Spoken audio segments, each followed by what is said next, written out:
So what I'm gonna do here is kind of give you an explanation.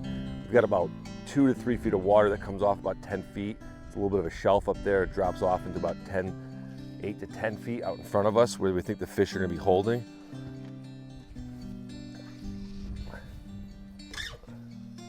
I'm gonna get that fly right up on that shelf. I'm gonna point my rod tip right at that fly, give it a couple strips to tighten it up. I'm retrieving right on that shelf. As it comes off that shelf, I'm gonna drop my fly rod into the water and let that sinking line get down. I'm gonna do a nice, steady, slow retrieve because of the water temperature and point the rod right at the fly.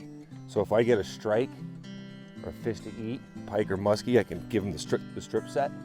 I'm gonna point my body and the fly rod right at the fly. Now it's getting closer. I can feel the knots come into the guides. I'm gonna focus, keep my eye on the figure 8 the whole time. Come up away from me, down, back up, give it a couple twitches, and then pull it out of the water. And the key to everything is to keep your eye on the fly the whole time, because a lot of times you're not gonna know where these fish are gonna come from. Well, I see a lot of people take their eye off the fly, get lackadaisical, and that's when a fish of a lifetime will eat, or if you're out there for 2 or 3 days and you get one shot at a nice sized fish. I've seen it happen. So you really just want to keep your body pointed at the fly, your rod tip at the fly, to keep that straight line for a solid hook set.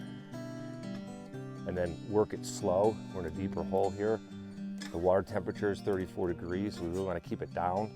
And depending on the time of the year, you can do different retrieve cadences. But we're gonna go nice and slow today. Bring it up. Keep your eye on the fly, about 1.5 feet off the rod tip. Twitch, give it a couple twitches. Pick it up slowly, you never know, something might come up and eat it right there, I've seen it. And then start your next cast.